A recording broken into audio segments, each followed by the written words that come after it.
Hello friends, welcome back to my channel. I hope that you're doing well. Welcome to another video and welcome back to another cozy wrap up. I'm in my pajamas, my hair is up, I'm drinking some chai tea.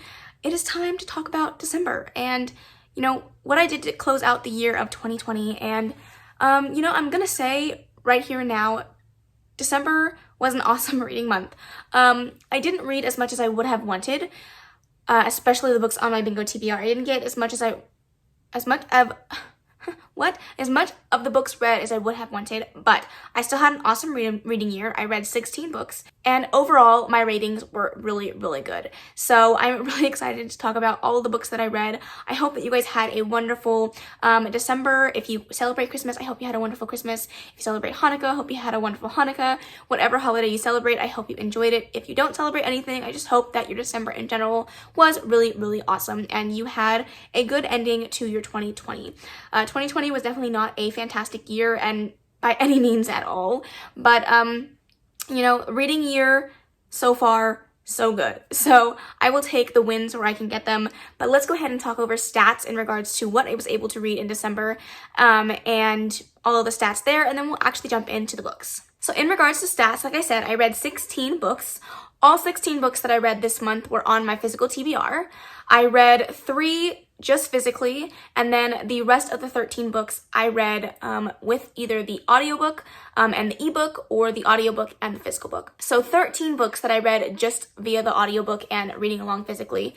I absolutely adore audiobooks. This is no surprise to anyone, but it's always surprising to me to see how many books I'm actually able to pair up with my physical books in regards to audiobooks each month. It just blows my mind, but that's my stats for that. I read a total of 5,532 pages this month, which averages out to about 178 pages a day, and on average it's about 346 page book. As for my ratings this month, I gave 11 5 stars, 3 4 stars, and 2 3 stars. So overall, my ratings were absolutely fantastic. I didn't have any 1 or 2 stars this month, and I have to say, like, the ratings this month were just, the books I read were just so amazing. Like, I just couldn't help but give them 5 stars. They were all just so good. For my genres, I read 1 graphic novel, 2 paranormal romances, 6 fantasies, 3 mysteries, 1 nonfiction, 1 poetry, 1 historical fiction, and 1 sci-fi. I read 8 adult books, 7 YA books, and 1 children's book.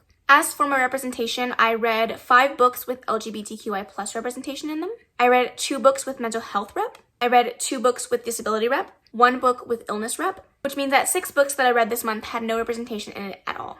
I read 5 books by authors of color, and I read 4 books that had characters of color in them. This number always baffles me, and I really have to change this up, but I read 1 book by a man and 15 books written by women. And then as for my year breakdown, I read 5 books published in 2020, 2 books published in 2019, 3 books published in 2018, 1 book published in 2017, 2 books published in 2015, 1 book published in 2013, 1 book published in 2011, and 1 book published in 2007. All right, those are all of my stats for the month. I did talk with you guys last time and asked what stats you guys like to see, and everyone agreed that they liked all of the stats that I was giving. If you guys have any more recommendations for stats that you would like to see from me, feel free to let me know. I'm more than happy to figure that out for you guys. But without further ado, let's go ahead and get into the books that I read. So we started the month out strong with a 5-star, and that is Heartstopper Volume 3 by Alice Oseman. You guys know I absolutely 100% adore this series. I think that it's a fantastic graphic novel series. The representation in these books are just phenomenal in and of itself. Just in this book, we have several LGBTQI+ relationships in here, including some relationships with the teachers, some of Charlie and Nick's friends, as well as Charlie and Nick themselves. There's also some trigger warnings in this book for eating disorders and self-harm, so please be wary of that when you go in. It is talked about very lightly, and it's not gone into excruciating detail, but it is in the book, so if you're triggered by that in any way, shape, or form, I would just advise you to know that going in.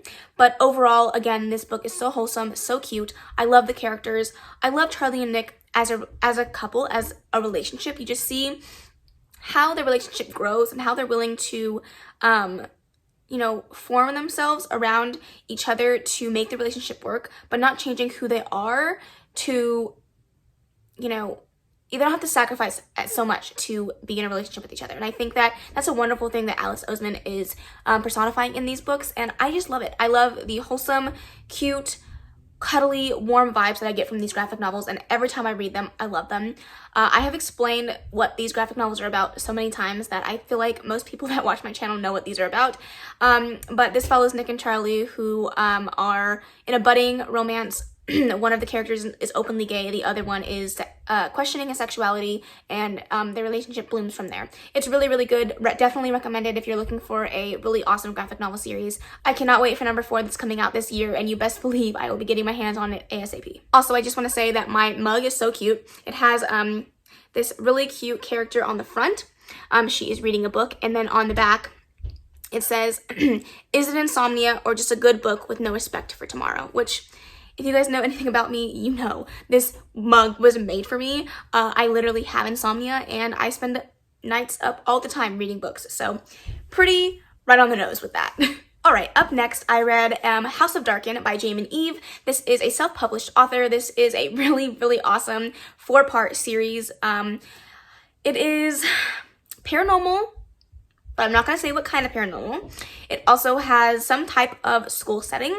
It is not the most focus, it's not the biggest focus of the book, but there is a school setting in here. And there's also some fated mate situations going on in here, and I love every freaking second of it. I love these books. This is a reread for me. I did read the first book back in 2019, and then I read the rest of the series in 2020, and I'm starting my reread again, which is really funny because I'll be reading the first book in this series in 2020 and then reading the rest of the series in 2021. So that ended up working out the same exact way, but I really love this series. The first book follows a girl named Emma who is moving to a small town called Astoria after her parents were killed in a fire, and her guardians move all over the place looking for supernatural beings, and she ends up in Astoria, where the only rules in the neighborhood that she lives in is don't ask too many questions and don't cross over to the other side of the housing track. And basically her guardians go missing, and she is forced to break those rules to figure out where her guardians went. And it's just a crazy, intense, just puzzle piece of a book just that falls together, and it's just so much fun. All 4 books follow different characters of the different houses, and you see how they all interconnect and all of their fated mate stories, and it's just so fun to watch this series come together. I have loved my rereading experience. I'm currently in the middle of the second book right now, and it's just been a fun time. I did give this book a 5-star. It was so fun, so enjoyable, and I couldn't help but love it again as a reread. And if I didn't mention, I also gave Heartstopper Volume 3 a 5-star, so no surprise there. We had 3 back-to-back 5 stars, and the next one I'm going to talk about is Arch Enemies by Marissa Meyer. I love this series so much. I am also in the middle of reading the conclusion of this series right now, and things are getting crazy, but I love this series so much. This follows Nova, who is an I can never say this right. Anarchist. I want to say arch enemy, but that's not right. She is an anarchist who are the villains of the story, and the world is very much well known for the fact that they have these renegades, which are superheroes who are tasked with taking care of society and keeping crime at bay and just being the people that are there. They're basically, I'm sorry if you guys can hear my neighbors. It's an ongoing issue, but they are basically there to just take care of all the things that are going wrong in their society. However, Nova is bent on vengeance when she is in a situation where she's heavily relying on the renegades to come and protect her, and they don't. And so she spends the rest of her life trying to get vengeance on the renegades for some things that happened in her past. And then she ends up as a spy inside of the renegades, working for the anarchists, trying to bring them down from the inside. And it's a fantastic book. The second book was absolutely crazy.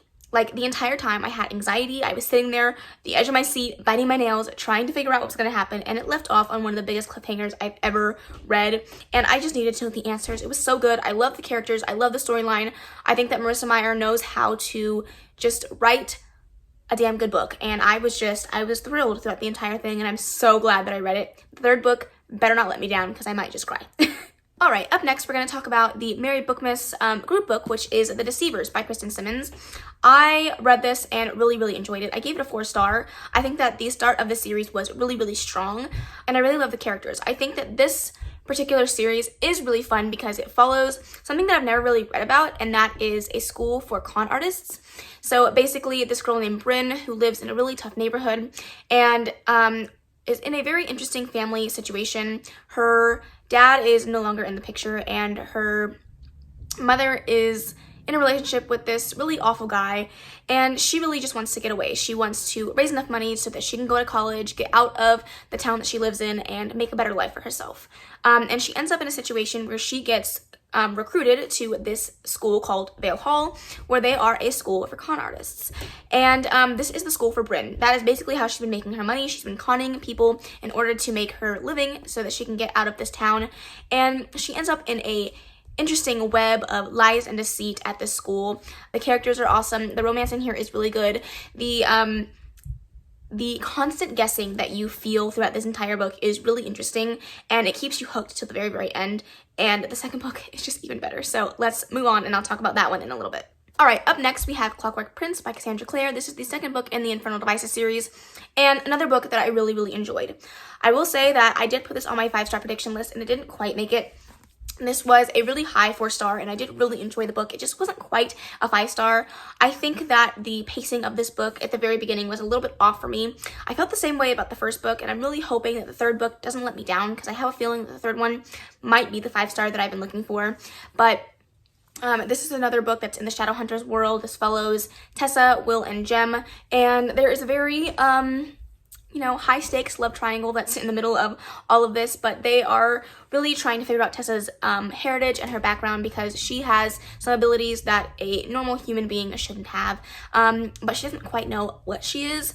But also on top of that, there is a person that is hunting them from the first book that you're seeing kind of come into fruition in the second book. So it's a really interesting story. I think that the characters are the strongest point of this book. I think that the plot can sometimes be a little hit or miss for me, but I do really love the characters, and I have fallen in love with every single character. And there's one particular character in here, and the storyline that goes on just breaks my heart for him, and I want better. I want more. I need to know the answers. I need to know how this all ends, and I'm really excited for the third book. I did give this a 4-star, but I'm really excited to continue on with the series. I will be reading the conclusion of the series in January, so let's hope, cross our fingers, that this series is going to be great, because if it's not, again, I might just cry.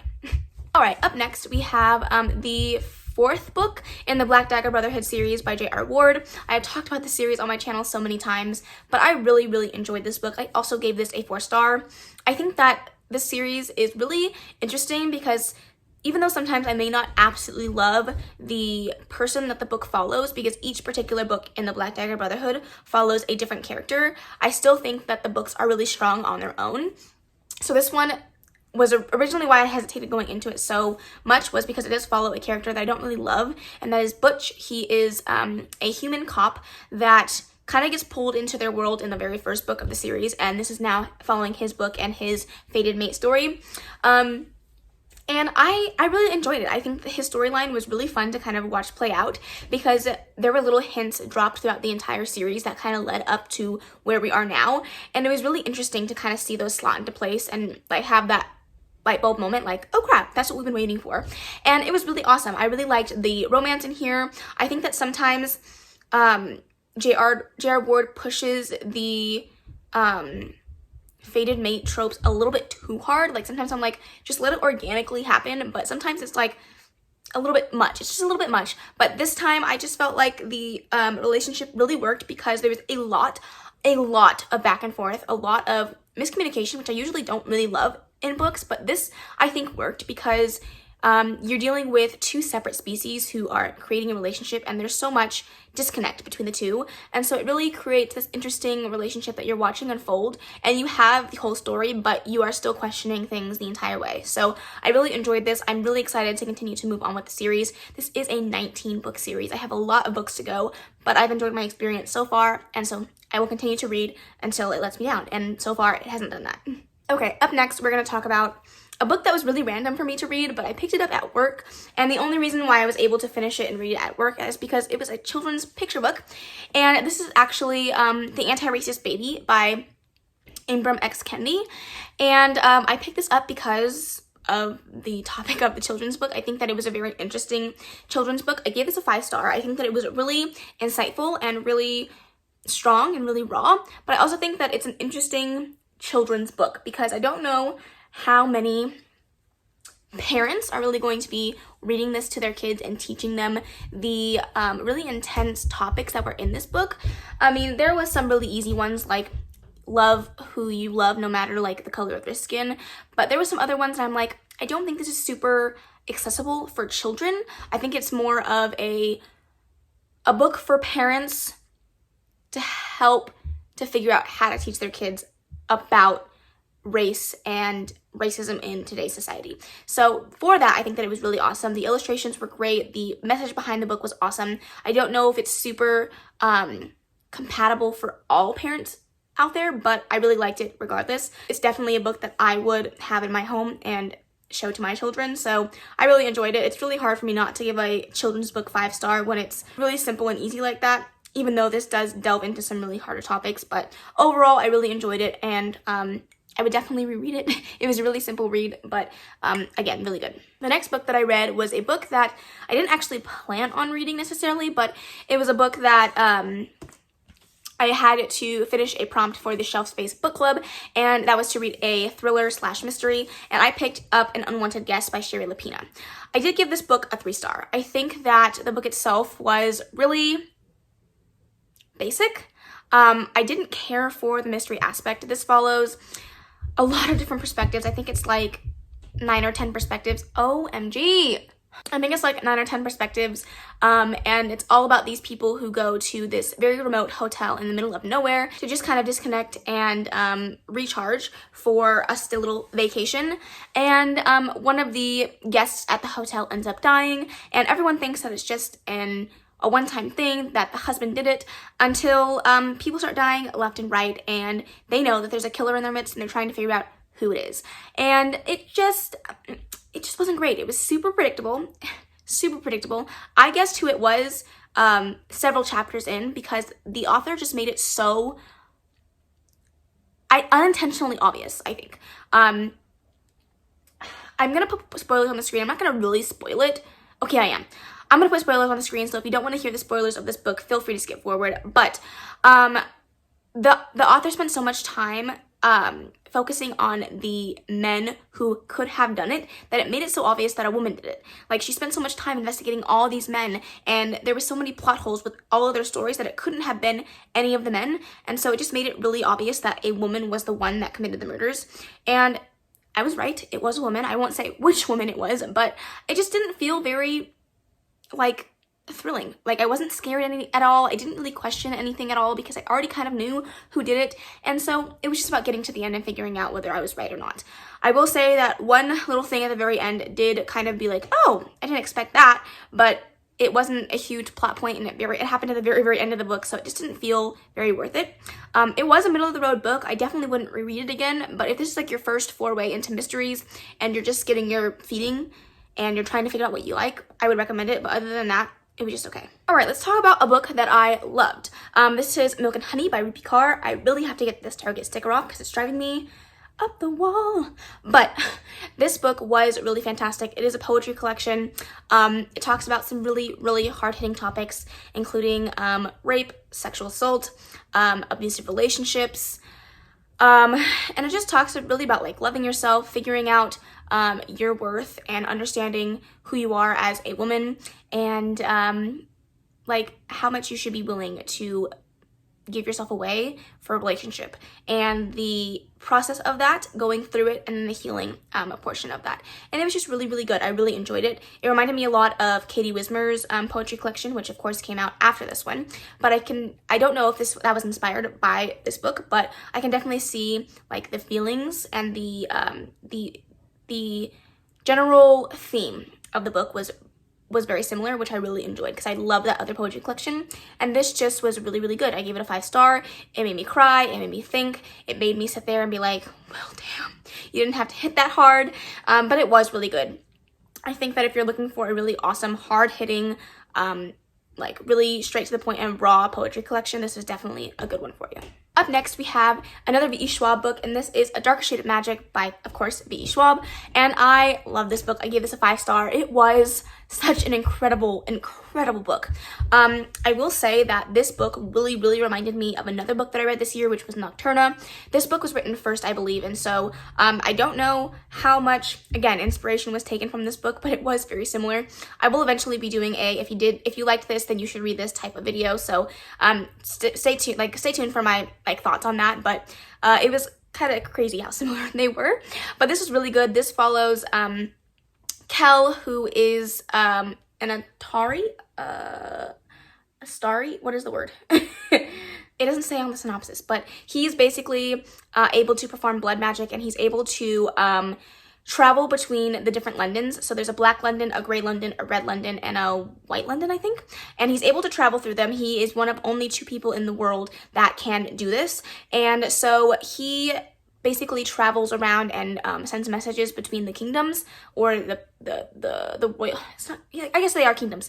And he ends up in a very interesting situation where he is now paired up with a thief named Delilah Bard, and they are basically on the run to return I'm trying to not to spoil it. Return an object back to one of the Londons that is creating and wreaking havoc among the world. And it's just really good. The intense, anxiety that you have for these characters, the feelings that I had for these characters, it was just so amazing. I wanted the best for them. I love them. Delilah was a character that I had to kind of get used to. She was a little bit unlikable in the beginning, but once you get to the end, you love her for who she is, and she is all rough edges and very snarky and very witty and just doesn't take any shit, and I love it. So I love this book so much. I cannot wait to continue on with the series. I'm really curious to see where they go with the rest of the book, because I got questions, and I hope they get answered, and I hope that the feelings that I'm getting between these characters are a little bit more fleshed out in the second book, so we shall see. Alright, up next, we're going to talk about Scammed by Kristen Simmons. This is the sequel to The Deceivers, the second book in the Vale Hall series, and whereas I gave The Deceivers a 4-star, I gave this one a 5-star. It was an incredible sequel. I don't think I've ever read a better sequel.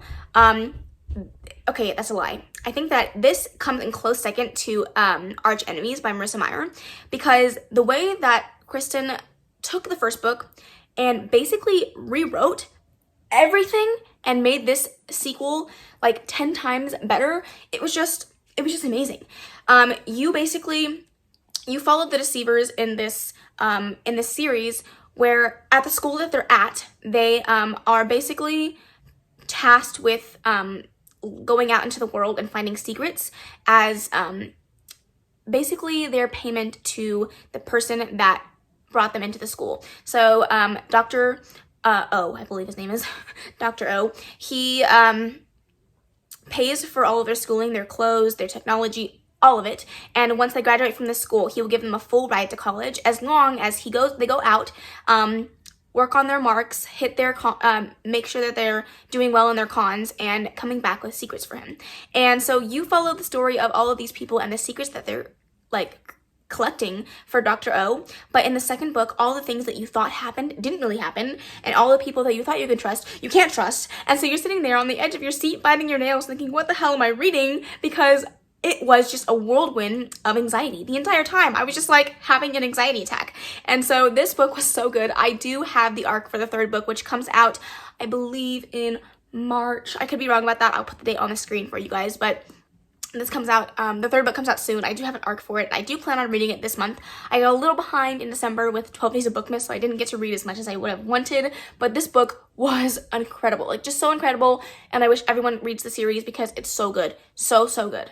All right, let's talk about another book that I absolutely adored. Another book that I gave 5 stars. Actually, the last couple of books I'm going to talk about are pretty much all 5 stars except for one. So let's talk about it. A Crystal Dark and Lonely by Bridget Kemmerer. Bridget, baby, why are you going to do me like that? Seriously, this book was so good. This is a Beauty and the Beast retelling. I am not a huge fan of Beauty and the Beast, honestly. I like the movie. But it's not my favorite Disney movie. But this retelling was done so well. There's also awesome representation in here for cerebral palsy, which is great.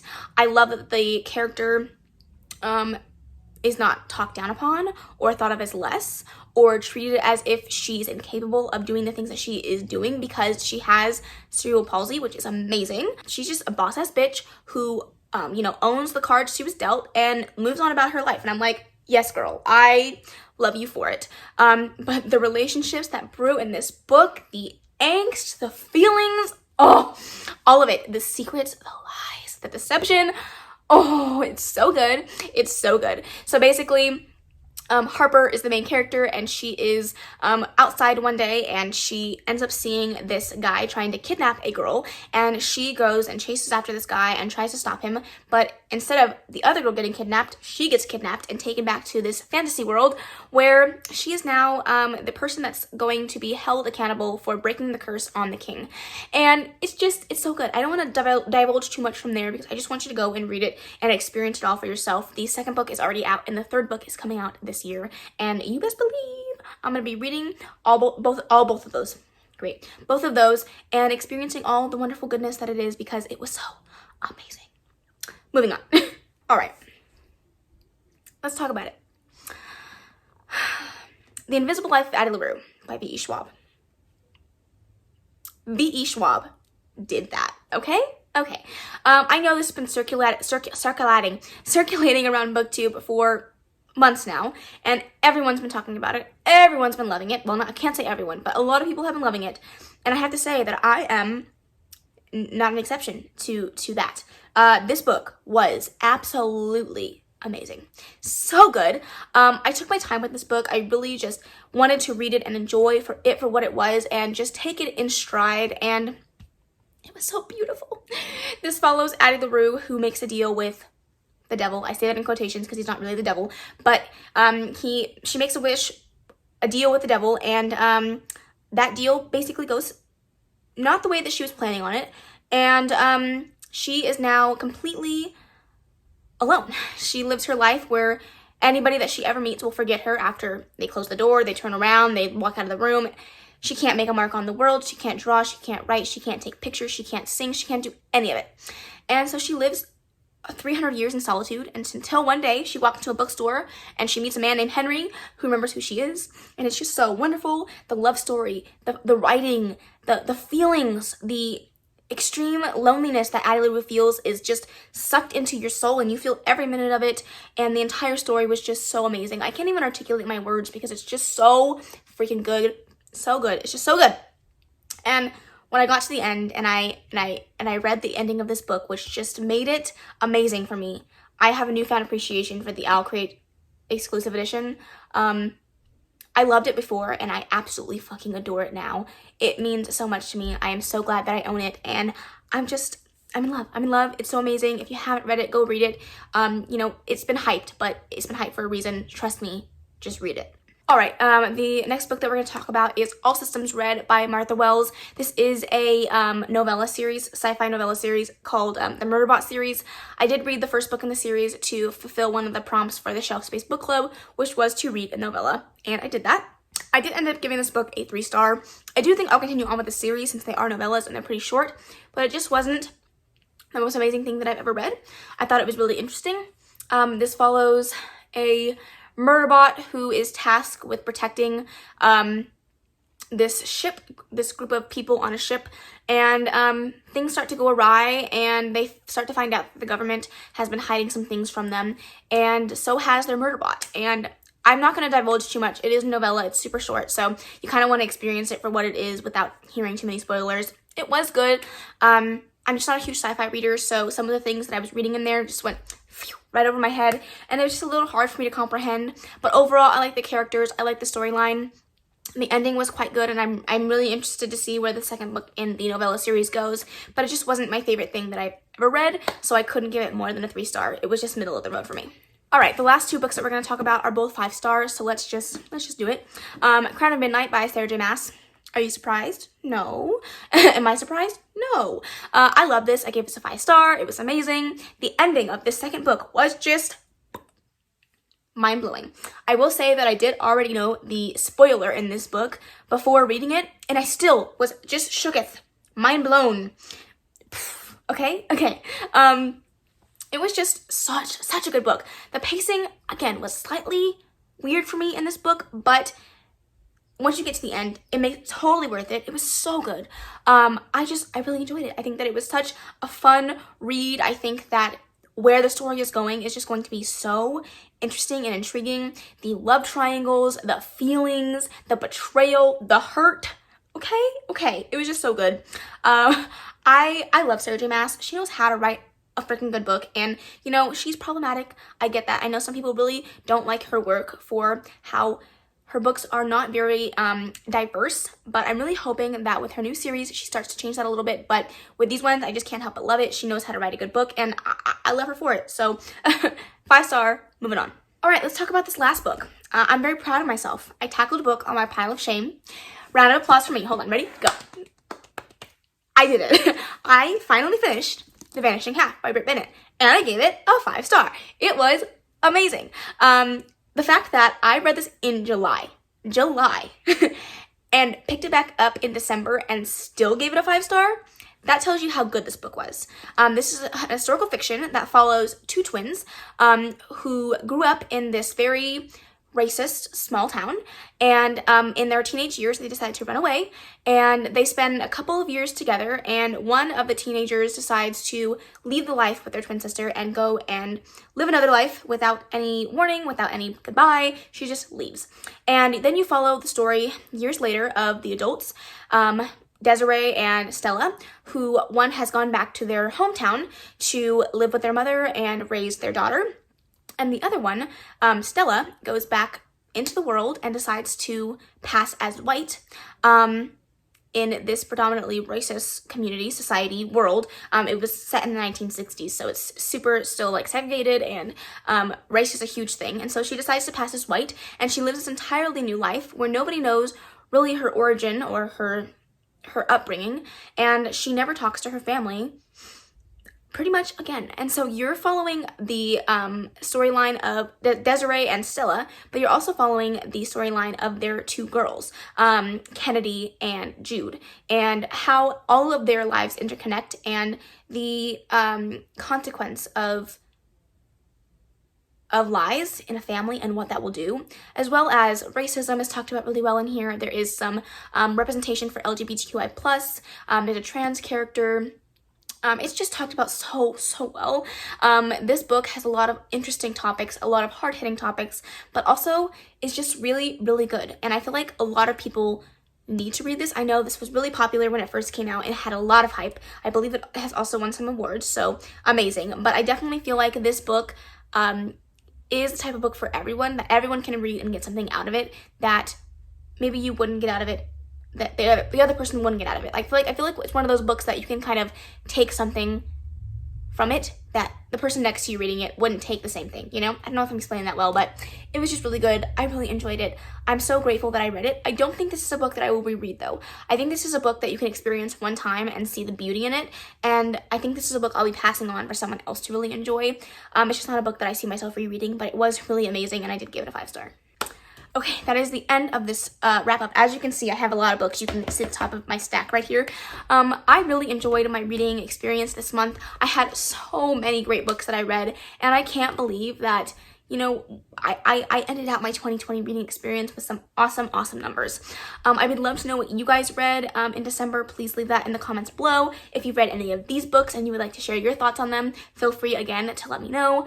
I love you guys all so much. I love doing these cozy wrap-ups. I'm so glad that you guys are along for the journey. I'm really excited for 2021 and what it's going to bring. Hopefully, cross our fingers, 2021 is going to be better than 2020. Not everything is going to go back to normal, but hopefully we'll get a semblance of normalcy in our lives in 2021. Let's hope. But that is the end of this video. I really hope that you enjoyed it. If you did, please make sure to give it a big old thumbs up. Don't forget to subscribe before you leave. And of course, leave any comments, questions, suggestions in the comment section below. And I will see you in the next video. Bye!